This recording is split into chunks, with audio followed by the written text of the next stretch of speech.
أعوذ بالله من الشيطان الرجيم بسم الله الرحمن الرحيم سبح اسم ربك الأعلى الذي خلق فسوى والذي قدر فهدى والذي أخرج المرعى فجعله غثاء أحوى سنقرئك فلا تنسى إلا ما شاء الله إنه يعلم الجهر وما يخفى ونيسرك لليسرى فذكر إن نفعت الذكرى سيذكر من يخشى ويتجنبها الأشقى الذي يصلى النار الكبرى ثم لا يموت فيها ولا يحيا قد أفلح من تزكى وذكر اسم ربه فصلى بل تؤثرون الحياة الدنيا والآخرة خير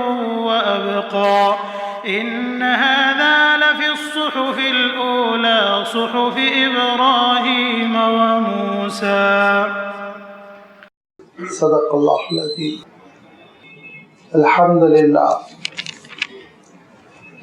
لله رب العالمين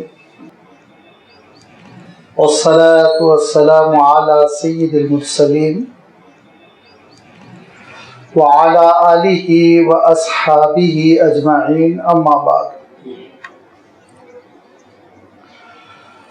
ابھی آپ کے سامنے سورۃ الاعلیٰ کی تلاوت کی گئی. جملہ 19 آیتوں پر مشتمل اس سورت کے سلسلے میں دو باتیں آپ کی خدمت میں عرض کرنی ہیں. پہلی بات تو یہ ہے کہ یہ اللہ کے رسول صلی اللہ علیہ وسلم پر ابتدائے نبوت میں مکہ مکرمہ میں نازل ہوئی. یہ نبوت کا شروع کا زمانہ ہے اور یہ وہ زمانہ ہے کہ ابھی اہل مکہ قریش کے سردار پوری توجہ کے ساتھ اللہ تعالیٰ کا کلام بھی نہیں سن رہے ہیں، سنی انسنی کر رہے ہیں. ابھی وہ چاہتے ہیں کہ اہمیت نہ دیں، اور یہ وہ موقع ہے کہ اللہ کے رسول صلی اللہ علیہ وسلم پر جو وحی نازل ہو رہی ہے تو اللہ کے رسول صلی اللہ علیہ وسلم کو اس وحی کے محفوظ کرنے کی بھی فکر لاحق ہے کہ کلام اللہ محفوظ رہے، ایسا نہ ہو کہ کوئی آیت چھوٹ جائے، میں بھول جاؤں. لہذا اللہ تعالیٰ نے اس صورت میں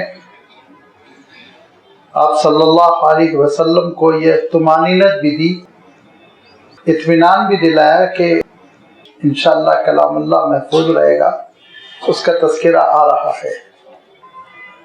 مکہ مکرمہ کے ابتدائی دور کی اس سورت کے سلسلے میں بطور تمہید دوسری بات آپ کی خدمت میں یہ رکھنی ہے کہ یہ سورت عجیب و غریب اہمیت کی حامل ہے. اتنی مختصر سی سورت ہے لیکن اللہ تعالیٰ نے اس میں اپنی توحید کا بھی تذکرہ فرما دیا. اللہ تعالیٰ نے اس میں اپنے رسول کی رسالت اور اس کی صداقت کا بھی تذکرہ فرما دیا. اللہ تعالیٰ نے اس میں آخرت اور آخرت میں نیکوکاروں کا انجام، بدکاروں کا انجام، یہ دونوں کا بھی تذکرہ فرما دیا. گویا اسلام کی بنیادی تعلیمات کو یہ سورت سمٹے ہوئے ہیں. موجود اختصار کے ہر تین عقیدے کی اہم ترین باتیں اس سورت میں آ گئی. یہی وہ وجہ ہے کہ اللہ کے رسول صلی اللہ علیہ وسلم اپنی بیشتر نمازوں میں اس سورت کی تلاوت فرمایا کرتے تھے. تقریباً ہر روز وتر کی پہلی رکعت میں آپ صلی اللہ علیہ وسلم اسی سورت کی تلاوت کیا کرتے تھے. ایک آدھ بار چھوڑ دینا کوئی اور دوسری سورت کا پڑھنا کوئی حرج نہیں ہے، اس میں کوئی کراہیت بھی نہیں ہے، ثواب میں کوئی کمی بھی نہیں ہے، لیکن مضامین کی اہمیت کا انسانوں کو اندازہ رہے، اس لیے اللہ کے رسول صلی اللہ علیہ وسلم نے جہاں وتر کی پہلی رکعت میں اس کی تلاوت کا اہتمام فرمایا، وہیں جمعہ کی نماز میں بھی پہلی رکعت میں اکثر و بیشتر، ہمیشہ نہیں کہنا چاہیے بلکہ اکثر و بیشتر اس سورت کی تلاوت فرمایا کرتے تھے، اور دوسری رکعت میں سورۃ الغاشیہ کی تلاوت کیا کرتے تھے. یہاں تک کہ ایک صحابی کہتے ہیں کہ عید اور جمعہ ایک ہی ساتھ جمع ہو گئے، تو اللہ کے رسول صلی اللہ علیہ وسلم نے نماز عید میں بھی پہلی رکعت میں سورۃ الاعلیٰ کی تلاوت فرمائی اور دوسری رکعت میں سورۃ الغاشیہ کی، اور جمعہ میں بھی پھر 2-4 گھنٹے کے بعد جب جمعہ کی نماز ہوئی تو پھر اللہ کے رسول صلی اللہ علیہ وسلم نے انہی دونوں سورتوں کی تلاوت فرمائی. تو آپ اندازہ لگا سکتے ہیں کہ اللہ کے رسول صلی اللہ علیہ وسلم اس سورت کو غیر معمولی اہمیت دیا کرتے تھے، اور اس کا سبب میں نے عرض کیا کہ باوجود اختصار کے اس سورت کی جامعیت، سارے اہم مضامین کو عقیدے کی اس سورت نے اپنے اندر سمٹ لیا، اور کوزہ بدریا ہے کہ پورا کا پورا دریا ایک چھوٹے سے جیسے کہ کوزے میں سمٹ کر لے آئے ہو. اور آغاز بھی جو ہوا وہ بہت عظیم الشان ہے. اللہ تعالیٰ نے اس سورت کا آغاز فرمایا سبح اسم ربک الاعلی. سبحہ کا لفظ اصلاً صاف کرنے کو کہتے ہیں، صفائی اپنانا، اور اسی سے سبحہ غسل اور وضو کے لیے بھی کبھی کبھی کہتے تھے، لیکن زیادہ تر السباحہ تیرنے کے لیے کہنے لگے، کیونکہ اس میں بھی بدن کی ایک صفائی ہوتی ہے. اور اسی مفہوم کو قرآن پاک نے ترقی دی اور سبحہ کا استعمال کیا، اور یہ سبحہ کا مفہوم ہوتا ہے اللہ تعالیٰ کو ہر نقص اور عیب سے پاک و برتر قرار دینا. یہ اللہ تعالیٰ کی ذات میں کوئی نقص نہیں، کوئی کمی نہیں، کوئی عیب نہیں، اس کا اعتراف کرنا اور اس کا اعلان کرنا. مکہ مکرمہ میں جب سبحہ کا لفظ ارشاد فرمایا گیا، اختیار کیا گیا، تو پھر مشرکین مکہ کے دل و دماغ پر ایک ضرب لگ رہی تھی. ان کو سمجھ میں آ رہا تھا کہ اللہ تعالیٰ کی پاکی بیان کر کر یہ اہل ایمان غیر اللہ کی، میں ناپاکی تو نہیں کہوں گا، لیکن ان کا عیبدار ہونا، ان کا بے وقات ہونا، اس کا اعلان کر رہے ہیں. اور اللہ تعالیٰ نے اس لفظ کے سلسلے میں آپ غور کریں گے کہ یہ کہا گیا ہے کہ اس کے مختلف صیغے 80 مرتبہ قرآن پاک میں آئے ہیں. اس کا فعل ماضی آیا ہے سبح للہ ما فی السماوات و ما فی الارض. اس کا فعل مضارع آیا ہے یسبح للہ ما فی السماوات و ما فی الارض. اس کا فعل امر یہاں ہے سبح اسم ربک الاعلی، اس کی بھی تشریح آئے گی. اس کا مصدر آیا فسبحان اللہ حین تمسون، سبحان الذی اسری بعبدہ لیلا من المسجد الحرام. جمع کے صیغے سے آیا سبحوہ بکرۃ و اصیلا. واحد کے صیغے سے آیا ہے، جیسے کہ یہاں واحد کے صیغے میں مختلف اسالیب اور اسٹائلز میں، مختلف انداز میں اللہ تعالیٰ نے اس حقیقت کو بیان کیا کہ اللہ تعالیٰ کی ذات بے عیب ہے، اللہ تعالیٰ کی ذات میں کوئی نقص نہیں ہے۔ یہ کیسے ہم سمجھ سکتے ہیں؟ ہم اس طرح سمجھ سکتے ہیں کہ ہم بھی سننے والے ہیں، سمیعاً بصیرا جیسے انسان کے لیے کہا گیا، تو انسان کی سماعت میں کتنے عیب ہے؟ دیکھیے، عیب نمبر 1 لمیٹڈ ہے، جو آواز ایک دائرے کے اندر نہ ہو وہ انسان نہیں سن سکتا۔ عیب نمبر 2 یہ آلے کی محتاج ہے، یہ جو پورا کان کا آلہ ہے، یہ انسٹرومنٹ جب کام کرتا ہے تو آواز سنائی دیتی ہے، تھوڑا سا شدید نزلہ ہو جائے سننا مشکل ہو جاتا ہے، انسان کا سننے پر خاصا اثر ہو جاتا ہے۔ عیب نمبر 3 شدید آواز کو سننا مشکل ہوتا ہے، آواز اگر بلاسٹنگ کی ہو، بڑی ہو، کان پھٹ جائے گا، اس کی صحت پہ اثر پڑے گا۔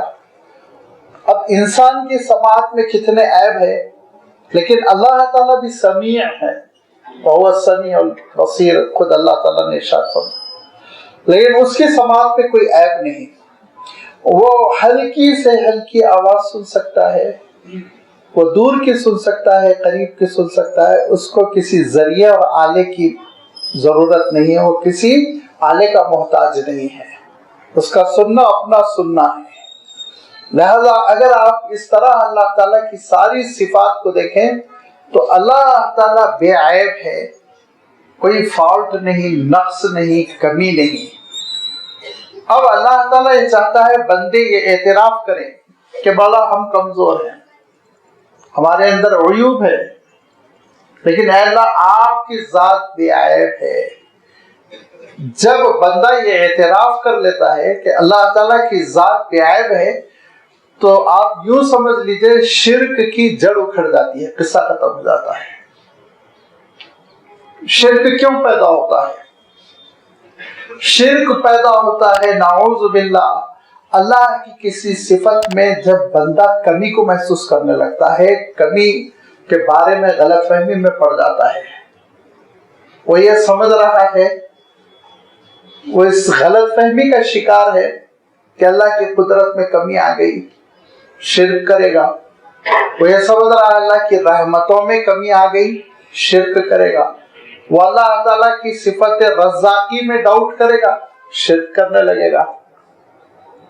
جہاں جہاں کسی اللہ تعالیٰ کی صفت میں وہ عیب کے سلسلے میں غلط فہمی میں پڑ جائے گا، وہاں وہاں شرک پیدا ہوتا چلا جائے گا۔ اس کو ضرورت پڑے گی کہ کسی اور سہارے کے ذریعے سے وہ دعائیں کرے، کام منوانے کی کوشش کرے۔ لہذا اللہ تعالیٰ نے یہ اعلان کروایا کہ اللہ تعالیٰ کی ذات بے عیب ہے۔ اب اس کی ذات بے عیب ہے، وہاں کمزوری نہیں ہے، وہاں نہ نیند ہے، نہ نڈھال ہونا ہے، نہ اپنا کام دوسروں کے ذمے کرنا ہے، لہذا واسطوں کی، لہذا ذریعوں کی انسان کو ضرورت نہیں، راست تو اللہ تعالیٰ کو پکارتا ہے، جس کے بارے میں کہا کہ اذا سالک عبادی عنی فانی قریب اجیب دعوت الداعی، مجھے پکارو تم، میں سنتا ہوں تمہاری دعا۔ اللہ کے رسول صلی اللہ علیہ وسلم سے ایک دیہات کے صاحب نے یہ عرض کیا کہ اللہ کے رسول کیسے دعا کروں؟ اقریب ربنا فنناجیہ ام بعید فننادیہ، اللہ تعالیٰ قریب ہے کہ سرگوشی کروں یا دور ہے کہ پکار پکار کے دعا کروں؟ اللہ تعالیٰ ارشاد فرماتا ہے کہ اذا سالک عبادی انی فقریب اجیب دعوت الداعی، میں بہت قریب ہوں، شاعرک سے قریب ہوں، تم بہت آہستگی کے ساتھ دعا کرو گے تب بھی ہم سنیں گے، اور حکمت تقاضا کرے گی قبول کریں گے، حکمت تقاضا کرے گی ڈیلے کریں گے، لیکن اللہ تعالیٰ کے پاس استجابت دعا ہے۔ ارشاد فرمایا کہ اگر یہاں کوئی انسان غلط فہمی میں پڑ جائے لہذا اس کو پھر شرک کا سہارا لینا پڑتا ہے، اللہ اور بندے کے درمیان کسی کو آڑے لانے کی ضرورت ہوتی ہے۔ یہ ساری چیزوں سے انسان کو بچانے کے لیے اللہ تعالیٰ نے فرمایا سبح اسم ربک الاعلی، جو تمہارا اعلیٰ ترین بلند ترین پروردگار ہے اس کے نام کی پاکی بیان کرو۔ اچھا، اور دوسری اہم بات، سبح اسم نام کی پاکی بیان کرو، مسمى نہیں۔ اگر آپ صرف نام کی تعریف کر رہے ہیں تو جس کا نام ہے ان کی تعریف کی جائے نہ کی جائے وہ ایک دوسرا مرحلہ ہے۔ نام ہی کی تعریف کرو، اللہ کی اچھی اچھی صفات بیان کرو، اللہ تعالیٰ کی اچھی اچھی صفات اچھے اچھے انداز میں بیان کرو۔ اسی لیے علماء نے اس آیت کی تفسیر میں لکھا کہ جن محفلوں میں اللہ تعالیٰ کے نام کا مذاق اڑانے کا اندیشہ ہے وہاں پھر ذکر نہ کرو زور سے، ایسا نہ ہو کوئی بدتمیزی کر جائے۔ لہذا اللہ تعالیٰ کے نام کو بھی ڈھنگ سے لو، اللہ تعالیٰ کے نام کو بھی عظمتوں کے ساتھ لو، اللہ تعالیٰ کے نام کو بھی احترام کے ساتھ لو۔ دوسری بات یہ بھی ثابت ہو گئی کہ خود اللہ تعالیٰ کے نام میں برکت ہے، اللہ تعالیٰ کے نام میں اہمیت ہے۔ اللہ اللہ اللہ کہنا خود ثواب کا حامل ہے، اس پہ خود ثواب ملتا ہے، وہ نام خود بابرکت ہے۔ اب جب نام بابرکت ہے اور نام کو احترام کے ساتھ لینا چاہیے اور اللہ تعالیٰ کا جب ذکر ہو تو گستاخی اور بدتہذیبی بدتمیزی کا شائبہ بھی نہیں ہونا چاہیے۔ تو آپ سوچ لیجئے کہ جب ذات کا مسئلہ آئے گا، مسمہ کا مسئلہ آئے گا، کتنا احترام ہونا چاہیے، کتنا لگاؤ ہونا چاہیے، کتنا ارتباط ہونا چاہیے، کتنی محبت ہونی چاہیے، کس محبت کے ساتھ اس کا ذکر ہونا چاہیے۔ سبح اسم ربک الاعلی، کیوں اس احترام کے ساتھ اس کا نام گردانا جائے، کیوں محبتوں کے ساتھ اس کا نام پکارا جائے؟ اس لیے کہ وہ تمہارا رب اعلیٰ ہے۔ تم کو دنیا میں غلط فہمی ہو سکتی ہے کہ والدین تربیت کر رہے ہیں، تم کو دنیا میں غلط فہمی ہوتی ہے کہ اساتذہ تربیت کر رہے ہیں، وہ مجازی تربیت ہے، وہ حقیقی تربیت نہیں، اصل تربیت تو اللہ تعالیٰ کی جانب سے ہے۔ رب، وہ رب ہے۔ رب کے معنی ہوتے ہیں کہ تبلیغ الشیء الی کمالہ شیئا فشیئا، بتدریج منزل مقصود تک کسی چیز کو پہنچایا جائے۔ انسان کو اللہ تعالیٰ منزل مقصود تک پہنچاتا ہے، حیوانات کو اللہ تعالیٰ منزل مقصود تک پہنچاتا ہے، جمادات کو، دنیا کو، سورج کو، ہر چیز کو اللہ تعالیٰ کمال تک دھیرے دھیرے دھیرے دھیرے پہنچاتا ہے، ساری ضروریات کی تکمیل کرتا ہے۔ یہ ہے ربوبیت، رب ساری ضروریات کی وہ تکمیل کرتا ہے۔ اور اللہ تعالیٰ کے خزانے سے ہٹ کے انسان کی، مخلوق کی، ساری مخلوق کی کوئی ضرورت پوری نہیں ہوتی، صرف اور صرف اللہ تعالیٰ کے در سے ہوتی، اس کے خزانے سے ہوتی۔ لہذا وہ جب تمہارا رب ہے اور پھر رب میں بھی وہ اعلیٰ، وہ برتر ہے، اس کی شان بڑی بلند ہے، اس کی شان میں علو ہے، علو مکان بھی ہے اور علو مقام بھی ہے، دونوں ہیں، علو مکان، علو مقام۔ وہ عرش اعلیٰ پر فائز ہے، یہ علو مقام ہے، اور وہ عظمتوں کا حامل ہے، یہ علو مکان ہے۔ لہذا فرمایا کہ اب اس کا نام بھی لو تو بڑے احترام کے ساتھ، اور اس کی تنزیہ کرو، اس کے عیوب کی نفی کرو۔ جب کہو تو وہ رحمان ہے کہو، جب کہو تو وہ رحیم ہے کہو، جب کہو تو یہ کہو کہ وہی خالق ہے، وہی مالک ہے، جب کہو تو یہ کہو کہ وہی داتا ہے، وہی بخشنے والا ہے، وہی دینے والا، وہی لینے والا، موت و حیات اس کے ہاتھ میں۔ لہذا رب کے اندر کسی قسم کا کوئی عیب نہ محسوس کرو۔ عیسائی دنیا کو یہ غلط فہمی ہوئی کہ ہر انسان چاہے کتنا بڑا بزرگ ہو، ضعیف ہوتا ہے، کمزور ہوتا ہے، وفات ہوتی ہے تو پھر نیابت کون کرتا ہے؟ بیٹا۔ لہذا بیٹے کی ضرورت ہوتی ہے، یہ بیٹے کی ضرورت انہوں نے اللہ تعالیٰ کے ساتھ تجویز کر دی۔ اسی لیے اللہ تعالیٰ کیا ارشاد فرمایا کہ ان کے اس بدعقیدگی کے پیچھے جو فلسفہ ہے وہ اتنا گندا ہے کہ اللہ تعالیٰ ارشاد فرماتا ہے کہ اندعوا للرحمن ولدا، جو رحمان کے لیے اولاد کا دعویٰ کرتے ہیں ان کا جرم اتنا بڑا ہے کہ ان پہ آسمان پھٹ پڑے، زمین نہ سینہ چیر جائے، وہ اس میں سما جائے، ختم ہو جائے، اتنا بڑا ان کا جرم ہے۔ اللہ تعالیٰ کو بھی اپنی طرح سمجھا، دھیرے دھیرے وہ کمزور ہو جائے گا، بوڑھا ہو جائے گا، نعوذ باللہ اس کو بیٹے کی ضرورت پڑے گی۔ بیٹے کی اولاد کی ضرورت کس کو پڑتی ہے؟ جس کو اس دنیا کو خالی کر کے جانا ہے تو اس کی نسل اس کی جگہ لے گی۔ تو یہ عیسائیوں کا جو کانسیپٹ ہے، اس کے سلسلے میں بھی اللہ تعالیٰ نے یہ بات ارشاد فرمائی کہ یہ دراصل ان کی یہی غلط فہمی ہے کہ انہوں نے اللہ کی ذات میں عیب تلاش کیا، نعوذ باللہ، کمزوری محسوس کی اللہ کی ذات میں۔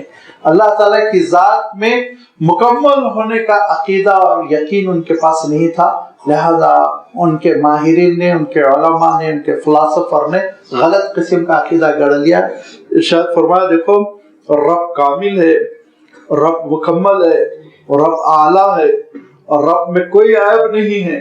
جب اس کی ذات میں کوئی عیب نہیں ہے، اس کی صفات میں کوئی عیب نہیں ہے، تو اس کے اسم میں بھی کوئی عیب نہیں ہونا چاہیے۔ پورے احترام کے ساتھ اس کی تنزیہ اور تسبیح بیان کرو۔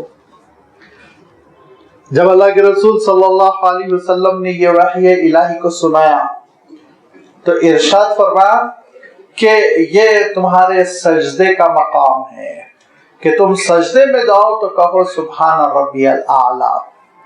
اور جب سبح باسم ربک العظیم کی آیت نازل ہوئی تھی تو اللہ کے رسول صلی اللہ علیہ وسلم نے فرمایا تھا یہ تمہارے رکوع کے لیے ہے، اس کو اپنے رکوع میں رکھو۔ بعض لوگ کہتے ہیں کہ نماز تو حدیث سے ثابت ہے، نماز حدیث سے ثابت ہے، اس میں کسی قسم کا کوئی شبہ نہیں، لیکن حدیث صرف تفصیل کرتی ہے۔ نماز کا ایک ایک رکن، ایک ایک ذکر قرآن پاک میں موجود ہے۔ ابھی آگے آنے والی ہے یہ آیت، اللہ تعالیٰ ارشاد فرما رہا ہے کیسے نماز شروع ہوگی۔ دیکھیے مطالعہ نہیں ہے نا، عربی زبان نہیں جانتے، 1.5-2 ترجمے پڑھ لیتے ہیں، تیلگو کے، ہندی کے، اردو کے، اس کے بعد بڑے مفکر بن جاتے ہیں، فتوے دیتے ہیں، تشریح کرتے ہیں، قرآن مجید کی خود بھی گمراہ ہوتے ہیں، لوگوں کو بھی گمراہ کرتے ہیں۔ جب آپ نے اس کو یعنی کلام اللہ کو اس انداز میں نہیں پڑھا جو ٹیکنیکل انداز ہوتا ہے، پورے احادیث کے ذخیرے کا جائزہ لیتے ہوئے، تفاسیر کو سامنے رکھتے ہوئے، تو پھر آپ کو حق نہیں ہے کہ آپ تفسیر کریں۔ تذکیر کر سکتے ہیں، نصیحت کر سکتے ہیں کلام پاک سے، اپنی ذات کے لیے بھی فائدہ اٹھائیں، دوسروں کے لیے بھی تذکیر کریں۔ ہر مسلمان کو اس کی اجازت ہے، تفسیر کی اجازت نہیں ہے۔ میں عرض کر رہا تھا کہ آگے اللہ تعالیٰ ارشاد فرما رہا ہے کہ وَذَكَرَ اسْمَ رَبِّهِ فَصَلَّى، نماز شروع ہوگی تو اللہ کا ذکر، اللہ اکبر کہہ کر، پھر اس کے بعد کیا ہوگا؟ فَقْرَؤُوا مَا تَيَسَّرَ مِنَ الْقُرْآنِ، قراءت قرآن، قیام، پھر وَارْكَعُوا مَعَ الرَّاكِعِينَ، رکوع کرنا ہوگا، پھر رکوع میں کیا ہوگا؟ سبح اسم ربک العظیم، سبحان ربی العظیم کہو، پھر اس کے بعد کیا ہوگا؟ وَاسْجُدْ لَهُ، اللہ تعالیٰ ارشاد فرمایا سجدے کرو، اللہ سے قریب ہوتے چلے جاؤ۔ آیت پڑھوں گا تو سجدہ واجب ہو جائے گا، ہو سکتا ہے کسی سے چھوٹ جائے، لہذا سجدہ کرو۔ اب جب سجدے ہوئے تو سجدے میں کیا کہا جائے گا؟ فرمایا سبحان ربی الاعلی۔ کون سا جز ہے نماز کا جو قرآن پاک میں موجود نہیں ہے؟ ایک ایک جز کی تفصیل ہے، اللہ کے رسول صلی اللہ علیہ وسلم نے ترتیب کے ساتھ بیان کر دیا۔ لازمی بات ہے وہ مامور تھے۔ اللہ تعالیٰ نے ارشاد فرمایا کہ ہم آپ پہ اس ذکر کو مجملاً نازل کر رہے ہیں لِتُبَيِّنَ لِلنَّاسِ، تاکہ آپ لوگوں کے لیے بیان کر دیں، عملی طور پر بتا دیں کیسے کیا جائے گا۔ اللہ کے رسول صلی اللہ علیہ وسلم نے جب اس وحی الہی اور اس آیت کی تلاوت فرمائی تو یہ ارشاد فرمایا، اور دیکھو یہ آیت کا جو حکم ہے نا، یہ حکم کی تعمیل سجدے میں ہوگی، اور تم سجدے میں کہنا سبحان ربی الاعلی۔ الحمدللہ جو اللہ تعالیٰ کے اس قول کو سمجھتے ہیں اور اللہ تعالیٰ کی فرما برداری اور اطاعت کرتے ہیں اور اللہ کے رسول صلی اللہ علیہ وسلم کی اطاعت کرتے ہیں، ان کو سجدوں کی بھی توفیق ہوتی ہے اور سجدوں میں یہ تسبیح کرنے کی بھی توفیق ہوتی ہے۔ خود تسبیح ایک بہت بڑا عمل ہے، سبحان اللہ کہنا، اور اس طرح کے مختلف جو الفاظ احادیث میں آئے ہیں ان کو استعمال کرنا، ان کا ذکر کرنا، یہ خود بہت فضیلت کا عمل ہے۔ مشہور حدیث ہے، آپ متعدد بار سن چکے ہوں گے کہ اللہ کے رسول صلی اللہ علیہ وسلم ارشاد فرماتے ہیں کہ دو چھوٹے چھوٹے جملے ایسے ہیں کہ کلمتان خفیفتان، جو بڑے ہلکے پھلکے ہیں، بولنے میں دقت نہیں ہوتی، لیکن فرمایا ثقیلتان عند الرحمن، اللہ حبیبتان عند الرحمن، اللہ کے پاس بہت محبوب ہے، اللہ کے پاس بڑے پسندیدہ ہیں۔ اور ارشاد فرمایا ثقیلتان فی المیزان، میزان عمل میں جہاں اعمال تولے جائیں گے یہ دو کلمے بڑے وزنی ہوں گے، اور کیا ہے؟ سبحان اللہ بحمدہ، سبحان اللہ العظیم۔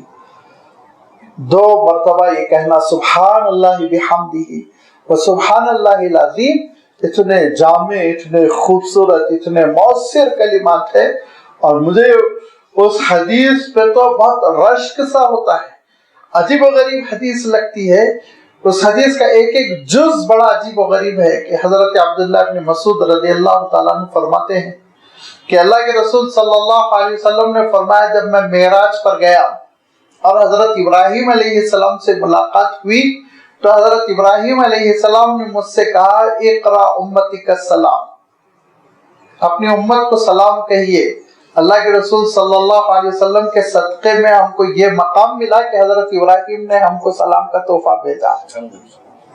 اتنا عجیب و غریب معاملہ ہے کہ حضرت ابراہیم علیہ السلام، اللہ کے خلیل، وہ یہ کہہ رہے ہیں کہ آپ اپنی امت کو میرا سلام کہیے، نمبر ایک۔ نمبر دو، فرمایا کہ جنت کے بارے میں آپ بتا دیجئے کہ جنت بڑی خوبصورت جگہ ہے۔ فرمایا کہ تربتہ طیبہ، اس کی مٹی بہت زرخیز ہے، اور عذبۃ الماء، پانی تو پوچھو مت، بہت پیارا، میٹھا، صاف و شفاف۔ لیکن فرمایا ابھی ہے تو وہ میدان، وَأَنَّهَا قِيعَانٌ، میدان ہے ابھی میدان ہے، اور کہا اس میدان کے جو درخت ہیں جس سے وہ باغ میں تبدیل ہوگی، وہ درخت ہے دراصل سبحان اللہ بحمدہ، سبحان اللہ بحمدہ، لا الہ الا اللہ، اللہ اکبر، یہ سبحان اللہ والحمد للہ ولا الہ الا اللہ، اللہ اکبر، یہ ذکر کرو۔ فرمایا اللہ کے رسول صلی اللہ علیہ وسلم نے ایک مرتبہ کہو گے ایک درخت لگے گا، 100 مرتبہ دن میں کہہ دیا 100 درخت لگ گئے، 1000 مرتبہ کہہ دیا 1000 درخت لگ گئے۔ کتنا بڑا فارم ہاؤس آپ کو ملے گا تیار شدہ، کس قدر آسانی کے ساتھ کہ ذکر کا اہتمام کرنا۔ بک بک کرتے رہتے ہیں ہم، پولیٹیکل تبصرے ہیں، غیبتیں ہیں، غیبتوں کا بازار گرم ہے، اور گالی گلوچ ہے، زبان پر کیا کیا ہے، یہ سب کو نکال کر اپنی زبان کو ہم ذکر کا عادی بنائیں، ذکر کا عادی بنائیں، سبحان اللہ بحمدہ کہا کریں۔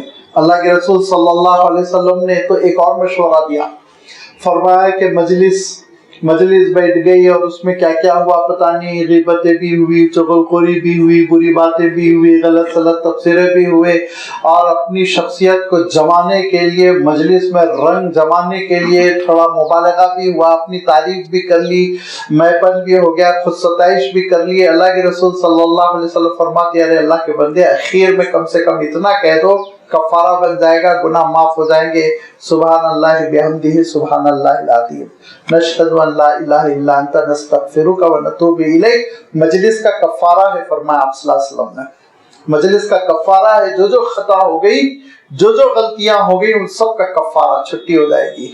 اتنا تو اہتمام کیا جائے، اگرچہ کہ اللہ تعالیٰ حکم دے رہا ہے سبح اسم ربک الاعلی، اپنے رب کے نام کی تسبیح کرتے رہو، صبح شام کرو، جب موقع ملا تسبیح کرو، ایسے تسبیح کہ حضرت عبداللہ ابن عباس رضی اللہ تعالیٰ عنہ تو فرماتے ہیں کہ تسبیح کے معنی ہی یہاں پر نماز کے ہے، کیونکہ نماز کا آغاز ہی کس سے ہوتا ہے؟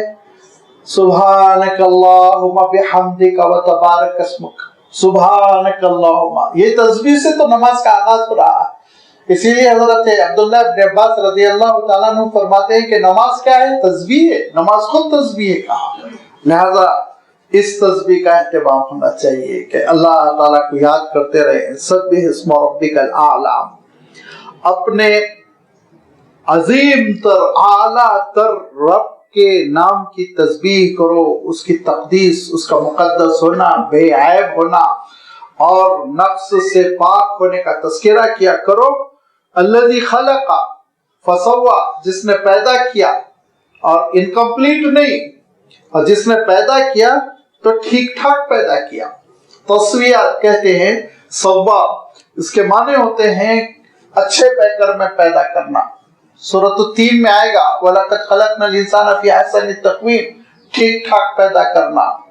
اور کبھی کبھی اللہ تعالیٰ انسانوں کو متنبع کرنے کے لیے جانوروں میں بھی انسانوں میں بھی کچھ عیب کے ساتھ ایک آدھ کو پیدا کرتا ہے، تاکہ پتہ چلے کہ اللہ تعالیٰ چاہتا تو تم کو بھی ایسے ہی کرتا۔ 3 ہاتھ والا پیدا کر دیتا، کیا کرتے تم؟ 1 ہاتھ والا پیدا کر دیتا، کیا کرتے تھے تم؟ سر جڑا ہوا پیدا کرتا، کیا کر لیتے تم؟ اللہ تعالیٰ کے حکم سے ہوتا ہے۔ اب اللہ تعالیٰ نے جب تم کو اچھا پیکر دیا، اچھا بدن دیا اور اعتدال کے ساتھ تم کو پیدا کیا، ساری تمہاری ضرورتیں پوری کر دی، تو پھر لازمی بات ہے اس رب کو یاد رکھو، الذی خلق، جس نے پیدا کیا، فسوا، اور پیدا بھی ایسے کیا کہ ٹھیک ٹھاک کیا، والذی قدر فہدی، اور اسی نے تقدیر بنا دی، اسی نے تقدیر بنا دی کہ انسان بدبخت ہوگا، خوش بخت ہوگا، نیک ہوگا، برا ہوگا، رزق کتنا ہوگا، عمر کتنی ہوگی، ہدایت یافتہ ہوگا، ہدایت سے محروم ہوگا، یہ سارے امور اس کے طے ہو گئے۔ فہدا، اور شکر ادا کرو تم کو ہدایت دے دی اس نے۔ ہدایت سے محروم پیدا کرتا تو تم کیا کر لیتے، لیکن اللہ تعالیٰ نے ہدایت دی۔ اور دوسرا جو ترجمہ کیا گیا ہے اس کا کہ والذی قدر فہدا، اور اس نے اندازہ لگایا کہ کیسے پیدا کرنا چاہیے اور اندازہ لگا کر اس کو ٹھیک ٹھاک پیدا کیا، ساری صلاحیتوں کی جانب رہنمائی کر دی، ہر چیز کی جانب رہنمائی اللہ تعالیٰ فرماتا ہے۔ جیسے ہی بچہ اس دنیا میں آتا ہے، اب اس کو ناک سے سانس لینا ہے، کوئی نہیں سکھاتا، خود اللہ تعالیٰ کی جانب سے رہنمائی۔ غذا کہاں سے ملے گی، اللہ تعالیٰ کی جانب سے رہنمائی۔ کیسے چلنا ہے، اللہ تعالیٰ کی جانب سے رہنمائی۔ زندگی کیسے بسر کرنی ہے، بات کیسے کرنی ہے، گفتگو کیسے سیکھنی، سب اللہ تعالیٰ انسان کو عنایت فرماتا ہے۔ اور یہی نہیں، اللہ تعالیٰ نے کلام پاک میں ارشاد فرمایا کہ شہد کی مکھی جیسے چھوٹے سے کیڑے کو کون قرینہ دیتا ہے کہ مختلف پھولوں سے رس چوس کر شہد میں تبدیل کرو، کون تربیت دیتا ہے، کون ٹریننگ دیتا ہے، کون سی سائنس ہے، کون سی ٹیکنالوجی ہے جو ان کے اندر یہ صلاحیت پیدا کرتی ہے؟ اللہ تعالیٰ، یہ اللہ تعالیٰ کا فضل ہے۔ اور وہ شہد کی مکھی کو بطور مثال بیان کیا گیا، ورنہ ساری مخلوق کو کس نے سورج کو حکم دیا کہ وہ اپنی گیسز کو جلاتا رہے، کس نے زمین کو حکم دیا وہ دوڑتی رہے؟ ہر ایک کو اپنی اپنی ڈیوٹی پر رہنمائی کرنا اور لگا دینا، اس کا مفہوم بھی بیان کیا گیا، والذی قدر فہدا والذی اخرج المرعى، انسانوں کی تو رعایت کی، غلہ دیا، پھل دیا، کھانے پینے کی ہزاروں چیزیں عنایت فرمائی، اس نے مویشیوں کو بھی بھوکا نہیں چھوڑا۔ والذی اخرج المرعى، جس نے چارے کو پیدا کیا، گھاس پھوس کو پیدا کیا، ہریالی کو پیدا کیا، فجعلہ غثاء احوا، اور وہی رب ہے جو بعد میں اس کو ناکارہ بنا کر سیاہ کر دیتا ہے، کالا۔ جب یہ گھاس کٹ جاتی ہے اور پھر دھوپ میں پڑی رہ جاتی ہے تو لازمی بات ہے کچرے کی شکل میں تبدیل ہو جاتی ہے۔ اللہ تعالیٰ نے اس حقیقت کو اس لیے بیان فرمایا کہ یاد رکھو، جس رب نے تم کو وجود دیا ہے، پیکر دیا ہے، جسم دیا ہے، صلاحیتیں دی ہے، وہی رب تمہارے ذروں کو بکھیر بھی دے گا، قصہ ختم بھی ہو جائے گا۔ فجعلہ غثاء احوا، اور وہی اللہ تعالیٰ کی ذات ہے جو چارے کو، غلے کو، سبزے کو بلیک کر دیتی ہے، بالکل کالا بنا دیتا ہے، دھیرے دھیرے اس کی رنگت میں تبدیلی آ جاتی ہے، اور پھر وہ اپنی اہمیت کھو دیتا ہے، اور وہ پھر فنا ہو جاتا ہے، ختم ہو جاتا ہے۔ اپنے بھی فنا کو یاد رکھو، اپنے بھی اختتام کو یاد رکھو۔ یہ اللہ تعالیٰ کی توحید کا تذکرہ، میں نے عرض کیا کہ عقیدے کی ساری بنیادیں اس صورت میں آ گئی۔ کہ اللہ تعالیٰ نے اس کائنات کو پیدا کیا، اس نے ہدایت دی، اس نے رہبری کی، اس نے رہنمائی کی، اسی کا ذکر ہونا چاہیے، اسی کو یاد کرنا چاہیے۔ آگے وحی کا تذکرہ کیا، سنقرئک فلا تنسى الا ما شاء اللہ، اے رسول ہم آپ کو ایسا پڑھا دیں گے کہ آپ بھولیں گے نہیں۔ وحی آنی شروع ہوئی اور اللہ کے رسول صلی اللہ علیہ وسلم کو یہ کہہ دیا گیا کہ یہ وحی الہی ہے اور اس کی حفاظت ہونی ہے، اس کو ایک کتاب کی شکل میں ڈالنا ہے، اس کو یاد کرنا ہے، اس کو پڑھنا ہے، اس کو پڑھانا ہے، اس کی تبلیغ ہونی ہے۔ یتلو علیہم آیاتہ، اللہ کی آیتوں کی تلاوت کرنا اور اللہ کی آیتوں کی تبلیغ کرنا اور اللہ کی آیتوں کی تعلیم کرنا ہے رسول آپ کی ڈیوٹیز میں سے، ذمہ داریوں میں سے۔ تو اللہ کے رسول صلی اللہ علیہ وسلم اپنی اس ذمہ داری کا بوجھ محسوس کرتے تھے، دل و دماغ پر بوجھ تھا، اور اللہ کے رسول صلی اللہ علیہ وسلم کو یہ ہوتا تھا کہ میں کیسے یاد کروں، حفظ کیسے ہو جائے۔ فرمایا یہ آپ کی ڈیوٹی نہیں ہے، سنقرئک، ہم آپ کو پڑھائیں گے، فلا تنسا، تو پھر آپ بھولیں گے نہیں، وہی کو آپ بھولیں گے نہیں، وہی یاد رہے گی، اللہ تعالیٰ نے ذمہ داری لے لی۔ اور پھر یہ بالکل ابتدائی زمانے میں ہوا۔ اس کے بعد کچھ دنوں کے بعد اللہ کے رسول صلی اللہ علیہ وسلم جیسے جیسے حضرت جبرائیل امین آتے اور وحی کی تبلیغ کرتے، وحی پہنچا دیتے، تو آپ صلی اللہ علیہ وسلم اس کو دہراتے جاتے تاکہ وہ یاد ہو جائے، زبان زد ہو جائے۔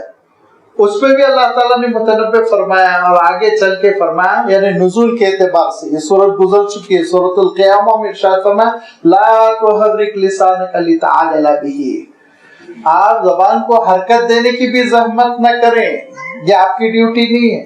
لا تحرک لسانک لتعجل بہ ان علینا جمعہ وقرآنہ، ہماری ذمہ داری ہے ہم سینے میں آپ کے جمع کریں گے، ہماری ذمہ داری ہے کہ اس کو ہم آپ کے سینے میں محفوظ کریں گے، اور یہ قرآن پاک یہ پڑھا جائے گا، اور انا علینا بیانہ، یہ بھی ہماری ڈیوٹی ہے، اللہ تعالیٰ ارشاد فرما رہا ہے یہ بھی ہماری ذمہ داری ہے۔ انا علینا فرمایا، علینا کا جو مفہوم ہوتا ہے اس میں گویا کہ ایک فریضہ جیسے فرض مجھ پر واجب ہو رہا ہو، تو ارشاد فرمایا یہ بھی ہماری ذمہ داری ہے کہ ہم اس کو بیان بھی کر دیں گے، اس کے معنی بھی آپ کے سینے میں کھل کر آ جائیں گے۔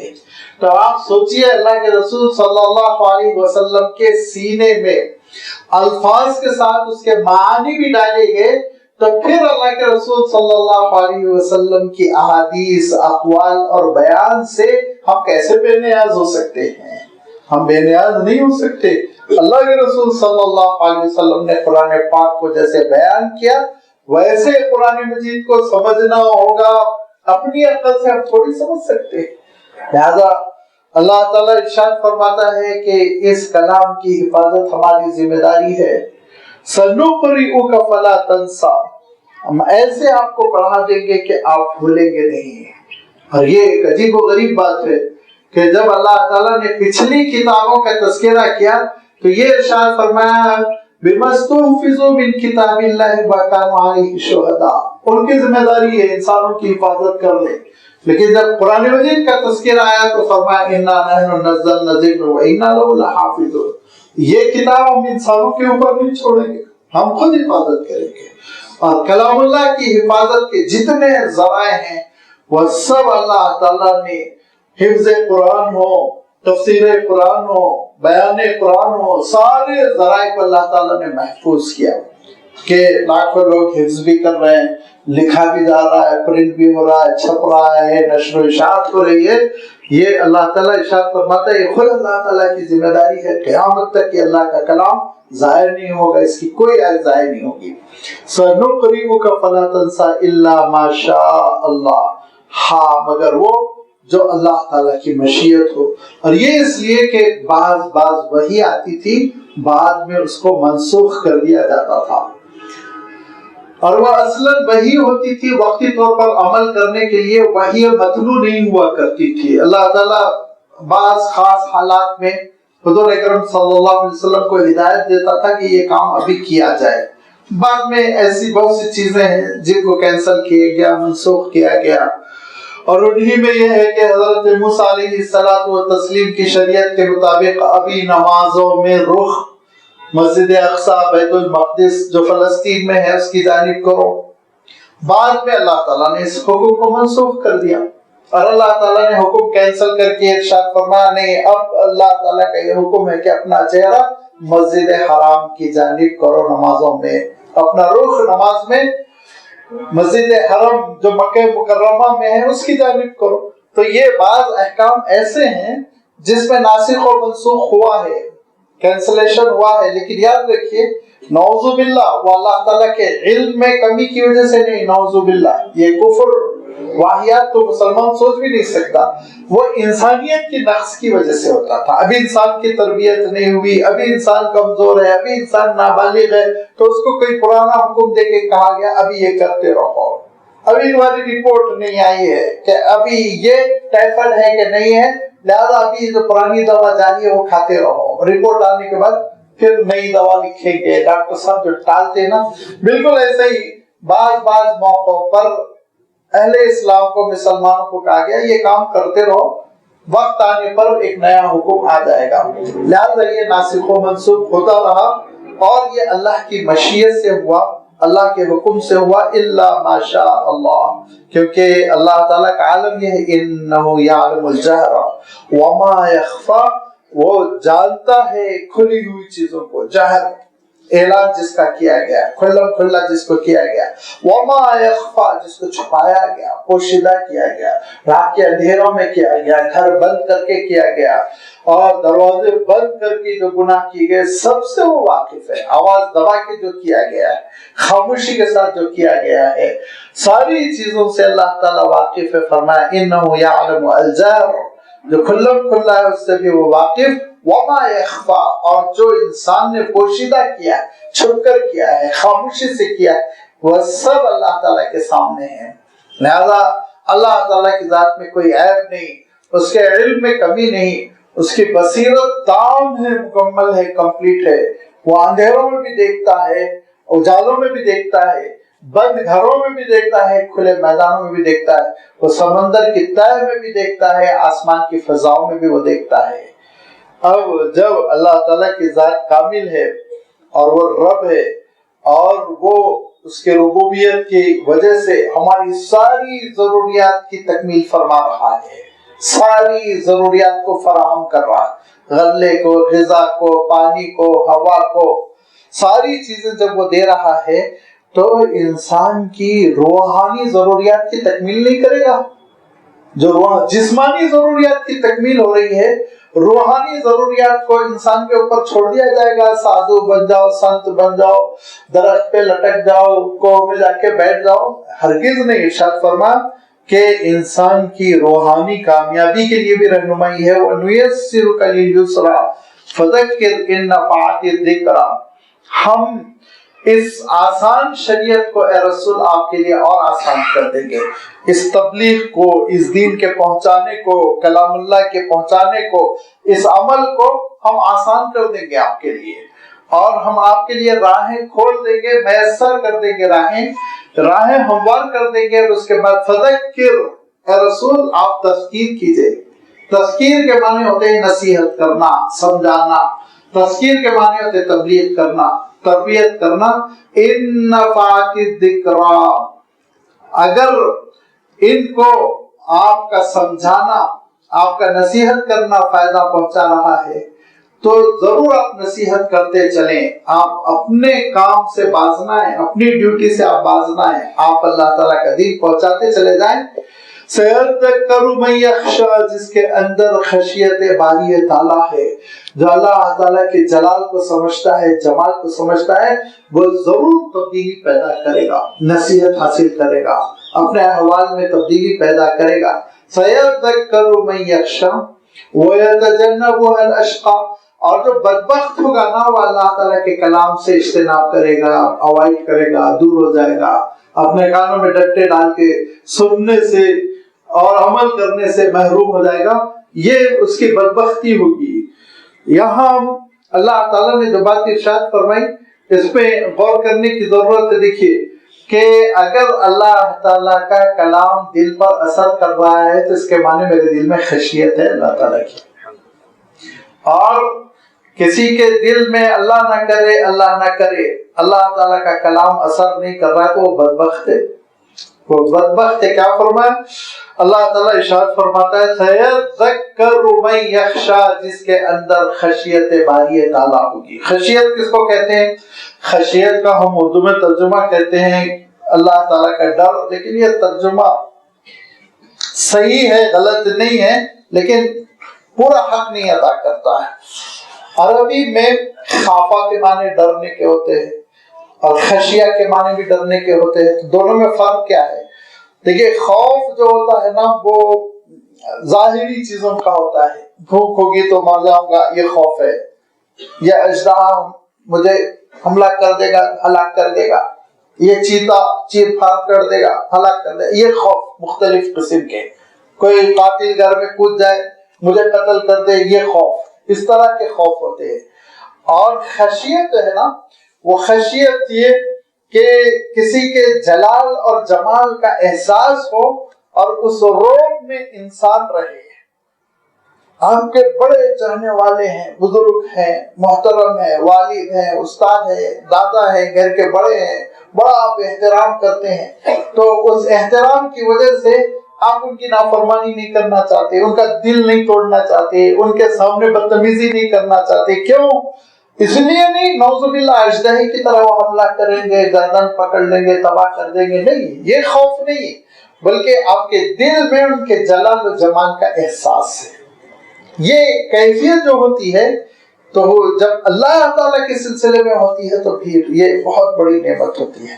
اللہ کی رحمتوں کا احساس، اس کے انتقام کا احساس، اس کی سزاؤں کا ڈر، اس کی نعمتوں احسانات کی یاد، یہ ساری کیفیت انسان کو جب گناہوں سے روکتی ہے تو اللہ تعالیٰ ارشاد فرماتا من خشی الرحمن بالغیب. رحمان کو دیکھا تو نہیں لیکن اس کے جلال کا احساس ہے، اس کے جمال کا احساس ہے، گناہوں سے رک جاتا ہے. ایسے بندے اللہ تعالیٰ کے پاس بڑے قیمتی ہوتے ہیں. فرمایا جن کے اندر یہ صفت ہوتی ہے نا ضرور کلام اللہ ان پر اثر کرے گا.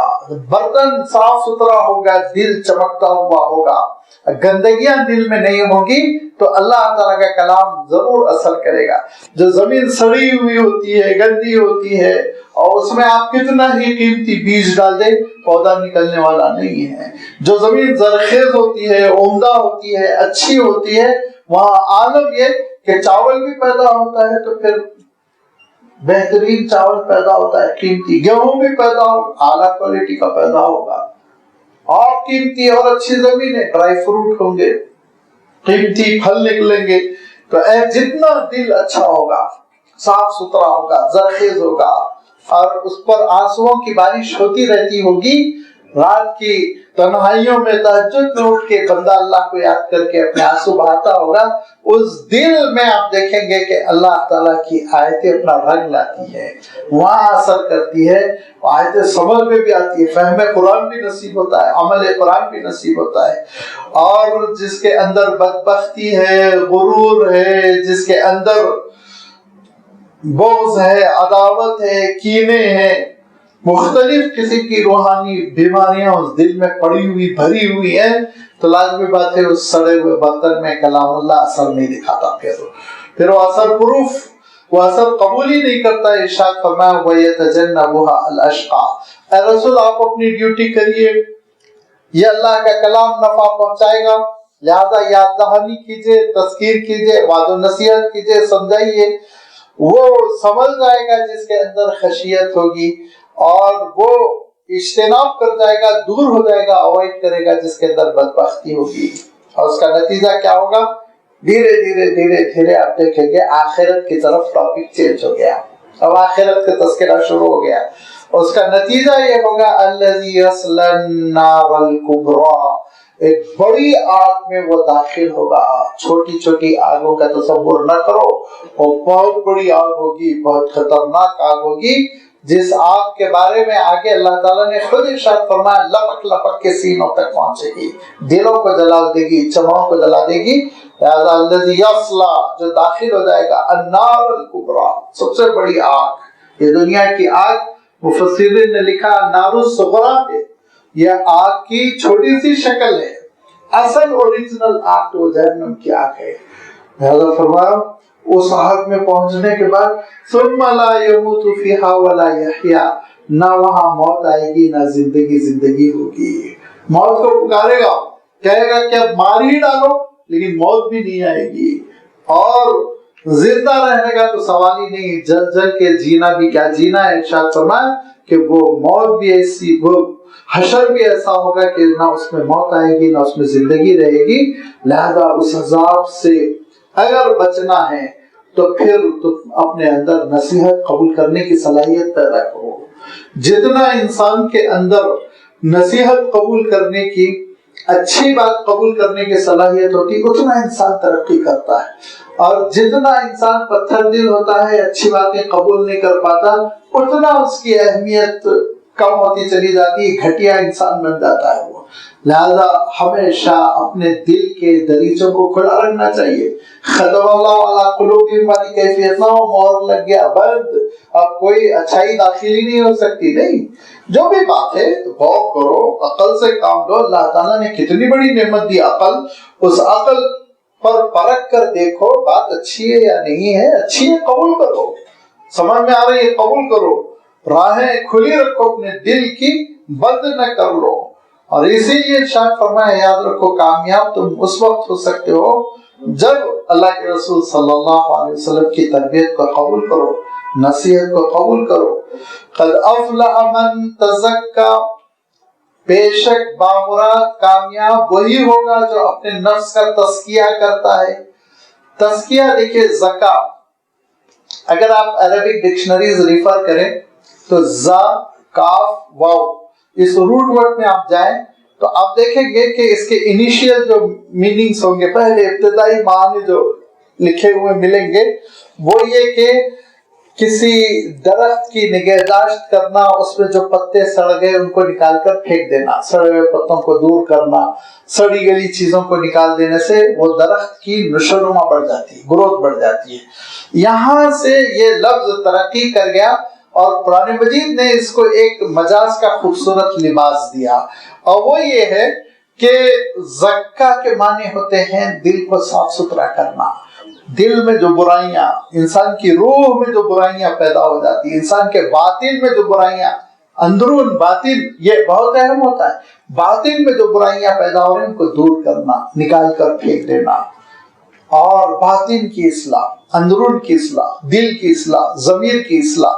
جب یہ اصلاح ہوتی ہے اور یہ جب دل چمکتا ہے تو پھر اس کے بعد سے بدن سے بھی بس خیر ہی خیر نکلتا ہے، بھلائیاں ہی پیدا ہوتی چلی جاتی ہیں۔ اسی لیے اللہ تعالیٰ نے اپنے رسول کے سلسلے میں ارشاد فرمایا کہ اللہ کے رسول صلی اللہ علیہ وسلم کے فرائض منصب یہ ہیں کہ جہاں وہ آیتوں کی تلاوت کر کے امت کو سکھائیں گے، جہاں وہ کتاب کی تعلیم کریں گے، جہاں وہ دانائی اور شعور کی تعلیم کریں گے، وہیں یزکیہم، تزکیہ نفس بھی فرمائیں گے۔ اللہ کے رسول صلی اللہ علیہ وسلم نے جو صحابہ کا تزکیہ کیا وہ چمک گئے، مجلہ ہو گئے، اور پھر عالم یہ ہوا کہ وہ پوری دنیا کے قائد بن گئے۔ اب جو ان سے جتنا قریب ہوگا اپنا تزکیہ کرے گا۔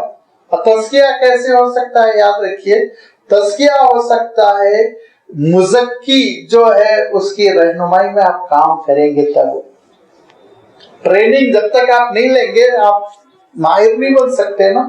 لہذا جو اہل اللہ ہیں، اہل اللہ کی صحبتوں میں جب آپ بیٹھیں گے، ان کو آپ جب دیکھیں گے، ان کے اعمال سے آپ کا تزکیہ ہوگا، ان کی نصیحتوں سے، ان کے مشوروں سے آپ کا تزکیہ ہوگا۔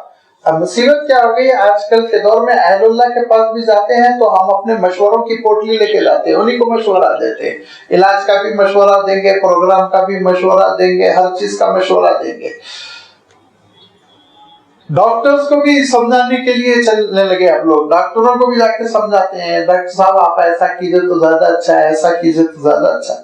اہل اللہ کی خدمت میں اس لیے جانا چاہیے کہ وہ آپ کو مشورہ دیں، آپ کی خامیوں کو دیکھتے ہوئے وہ بتائیں کہ نہیں یہ خامی نہیں رہنی چاہیے، یہ بیماری نہیں رہنی چاہیے، یہ کوتاہی نہیں رہنی چاہیے، اس کو ایسے نکالو، اس کو یوں درست کرو، اس کی اصلاح ایسے کرو، اس منکر کا ازالہ اس طرح ہو سکے گا، وہ بتائیں گے، وہ تربیت کریں گے، تب جا کے انسان چمکتا ہے، تب جا کے انسان مزکا ہوتا ہے، جب جا کے انسان کا دل صاف ستھرا ہوتا ہے، اور پھر اس صاف ستھرے برتن میں اللہ کا کلام بھی اونڈیلا جا سکتا ہے، اس صاف ستھرے برتن میں ہدایت ربانی بھی نازل ہوتی ہے، اور پھر وہی انسان ترقی کرتا ہے، آگے بڑھتا ہے، ولایت تک پہنچتا ہے، اللہ کے تقرب تک پہنچتا ہے۔ یہ تزکیہ نفس انتہائی ضروری ہے۔ اب اس نظام کو پورا بگاڑ دیا۔ مصیبت یہ ہے کہ ہر چیز کو رسم و رواج بنا دیتے ہیں، حقیقت کھو جاتی ہے، حقیقت روایات میں کھو گئی، یہ امت خرافات میں کھو گئی، خرافات باقی رہ جاتے ہیں اور سفید کلر باقی رہ گیا، معلوم یہ ہوا اصلی یہ غائب ہو گیا ہے، جھاگ باقی ہے، بس اسی کو پکڑے ہوئے ہیں۔ اکثر و بیشتر ہم سے یہ غلطی ہوتی ہے، اس کی جو اصل ہے اس کو ہم دیکھیں۔ جب اللہ کے رسول صلی اللہ علیہ وسلم صحابہ کی تربیت فرماتے تو ان کا ہاتھ پکڑ کر بیعت کرتے، اور اللہ کے رسول صلی اللہ علیہ وسلم ارشاد فرماتے کہو تو میں شرک نہیں کروں گا، میں ریاکاری نہیں کروں گا، میں اخلاص کے ساتھ نمازیں پڑھوں گا۔ بہت سی چیزیں ہوتی جن کا عہد لیتے، میں حرام کی طرف نہیں پھٹکوں گا، میں حلال پہ اکتفا کروں گا، یہ ایک بیعت ہوا کرتی تھی۔ اور یہ بیعت اللہ کے رسول صلی اللہ علیہ وسلم کے بعد حضرت ابوبکر لیتے تھے، حضرت ابوبکر کے بعد حضرت عمر، حضرت عثمان، حضرت علی رضی اللہ تعالیٰ عنہ، پھر اس کے بعد اتفاقاً جو خلفائے راشدین تھے وہ جامع تھے دین و دنیا کے، وہ مسجد نبوی کی امامت بھی کیا کرتے تھے، وہ میدان جنگ کی سربراہی بھی کیا کرتے تھے۔ لیکن دور بدل گیا، بادشاہ آنے لگے، تلواروں کی بنیاد پر وہ عہد لینے لگے، تو پولیٹیکل عہد، ہماری فرما برداری کریں گے، بات سنیں گے، ملک میں بغاوت نہیں کریں گے ورنہ اخوانی گردن اڑا دیں گے، تلوار لے لے کے عہد لیتے تھے۔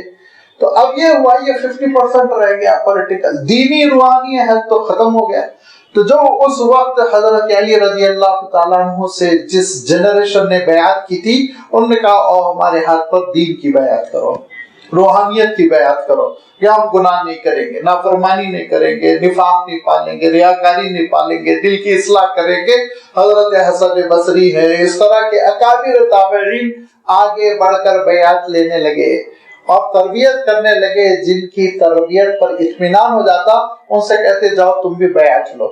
یہ سلسلہ ہے، اس سلسلے کو ہم نے رسم و رواج بنا دیا، پیمنٹ کے ساتھ بیعت کرتے ہیں، اور جتنا پیمنٹ زیادہ ہوگا جنت میں اتنا اچھا مقام آپ کو مل جائے گا، یہ سمجھ کے رکھے ہوئے ہیں۔ ایک بزرگ نماز کے لیے پہنچے، انہوں نے ایک نوجوان پیر سے بیعت کی، پیر نوجوان ہے، کتنے 24 سال کے، اور بزرگ ہیں 50-55 سال کے، انہوں نے بیعت کر لی ایک نوجوان پیر سے، اور ان کے پاس آگے کہ ان کے ساتھ رہیں گے۔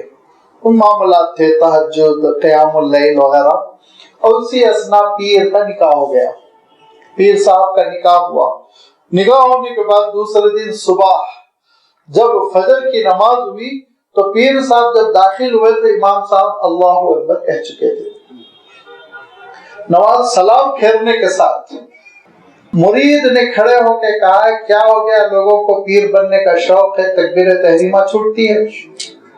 تو پیر نے کہا کہ صرف تکبیر تحریمہ چھوٹی، جماعت نہیں چھوٹی۔ تو مرید نے کہا اگر جماعت چھوٹتی تو میں اب تک چلا گیا ہوتا، وہ تکبیر تحریمہ چھوٹی سی لیے ڈانٹ رہا ہوں۔ مرید ہے وہ نہیں سہ سکا خلاف سنت معمولی سی چیز کو بھی، یہ شعور کہ ہم اگر کسی سے اہل اللہ کی صحبت میں جا رہے ہیں تو اس کے معنی کتاب و سنت پر ہے کہ نہیں ہے، چیک کر لیجئے۔ ڈاکٹر صاحب خود کورونا سے افیکٹڈ ہے تو میرا کیا علاج کریں گے؟ پیر صاحب خود بگڑے ہوئے ہیں، نمازیں چھوڑ چھوڑ کے سوتے رہتے ہیں، تو ان کی باطنی نمازیں اگر ہے، ظاہری نمازیں نہیں ہے، تو وہ مجھے کیا نمازی بنا لیں گے؟ ذرا سوچیے۔ لہذا پرکھنا، اللہ تعالیٰ نے ہم کو جو نعمت دی، اللہ کی کتاب، اللہ کے رسول صلی اللہ علیہ وسلم کا اسوہ، اس کے مطابق ہے ٹھیک ہے آپ ان کی صحبت میں رہیے، ان کی تربیت میں رہیے، نہیں ہے تو یہ سمجھ لیجئے یہ دکانداری ہے، کمانے کا ایک طریقہ ہے، یہ دین نہیں ہے، یہ اخلاص نہیں ہے، للہیت نہیں ہے۔ فرمایا قد افلح من تزکا، تزکیہ نفس کرو، دل کو صاف ستھرا کرو، اور تزکیہ نفس میں جو سب سے مؤثر چیز ہے وہ ہے وذکر اسم ربہ فصلی، نماز کا اہتمام۔ اللہ کو یاد کیا، اپنے رب کو یاد کرنے کے بعد اس نے نماز قائم کر لی، اللہ کا ذکر کرتے ہوئے اس نے نماز قائم کر لی۔ یہ ہے سب سے اہم ترین چیز کہ نماز کو چھوڑ کر تزکیہ قلب نہیں ہو سکتا۔ نماز اگر ضائع ہو رہی ہے، نماز کے سلسلے میں بے توجہ ہو رہی ہے، تو وہ بڑا سے بڑا دعویٰ کرے اپنے اعمال کے سلسلے میں، اپنے نسب کے سلسلے میں، اپنے سلسلے کے سلسلے میں، اس کی کوئی اہمیت نہیں ہے، بکواس ہے سب۔ نماز ہے، نماز کے ذریعے سے اللہ کا جو تقرب ملتا ہے وہ ایسا تقرب ہے کہ حکم دیا موت آنے تک تم کو پڑھنا ہے، وَاعْبُدْ رَبَّكَ حَتَّىٰ يَأْتِيَكَ الْيَقِينُ، موت آنے تک اللہ کے راہ میں اللہ تعالیٰ کی عبادت کر رہی ہیں۔ لہذا فرمایا کہ تزکیہ قلب کا جو پہلا ذریعہ ہوگا وہ نماز، بعد میں دیگر چیزیں آئیں گی، لیکن بندوں کا معاملہ یہ ہے بل تؤثرون الحیات الدنیا، دنیا کی زندگی کو سب کچھ سمجھتے ہو، دنیا کی زندگی کے چھوٹے چھوٹے نفع کے لیے بڑی بڑی قربانی، بڑی بڑی محنت، اور بس اوقات ایک انسان سمجھتا ہے یہ امتحان پاس کر لوں گا تو زبردست نوکری مل جائے گی، پوری محنت کر کر اور سرمایہ لگا کر، دولت لگا کر امتحان پاس کرتا، معلومہ نوکری نہیں ملی نہیں، خواب تھا، وہ خام خیالی تھی، وہ سراب تھا، حقیقت کچھ نہیں تھی۔ تو دنیا کے سلسلے میں تو تمہارا عالم یہ ہے کہ کسی چیز کے سلسلے میں سمجھ لیتے ہو اس سے دنیا ملے گی تو سب کچھ قربان کرنے کے لیے تیار، لیکن جب اللہ تعالیٰ اور اس کے رسول فرما رہے ہیں کہ دیکھو یہ آخرت ہے اور آخرت کے لیے تم کو یہ قربانی دینی، یہ کرنا ہے، تو بل تؤثرون الحیات الدنیا کانوں پر جو نہیں رہی تھی، بلکہ تمہارا عالم یہ دنیا کی زندگی کو تم ترجیح دیتے ہو، جبکہ والآخرۃ خیر وابقیٰ، آخرت تو بہت بہتر اور باقی رہنے والی ہے، ختم نہ ہونے والی ہے۔ ان ھذا لفی الصحف الاولی، یہی پچھلے صحیفوں میں تھا، پچھلے صحیفوں میں خاص طور پر صحف ابراہیم و موسیٰ، حضرت ابراہیم کے صحیفے میں بھی، حضرت موسیٰ علیہ السلام کے صحیفے میں بھی یہی حقیقت تھی کہ اللہ کے ہو رہو، دل صاف کرو اور رب کو یاد کرو، اور رب کو یاد کرنے کے لیے اللہ تعالیٰ نے جو تم کو سلیقہ دیا ہے، طریقہ دیا ہے نماز کا، اس کا اہتمام کرو۔ اگر تم یہ ان چیزوں کی پابندی کرتے ہو تو پھر جہنم کی آگ سے بچو گے، اور اگر ان چیزوں کو اوائڈ کرتے ہو تو پھر لازمی بات ہے فرمایا کہ وَيَتَجَنَّبُهَا الْأَشْقَى الَّذِي يَصْلَى النَّارَ الْكُبْرَى، بڑی آگ میں انسان پھنس کر رہ جائے گا۔ اللہ تعالیٰ سے ہم سب کو محفوظ رکھے۔ وآخر دعوانا ان الحمد للہ رب العالمین۔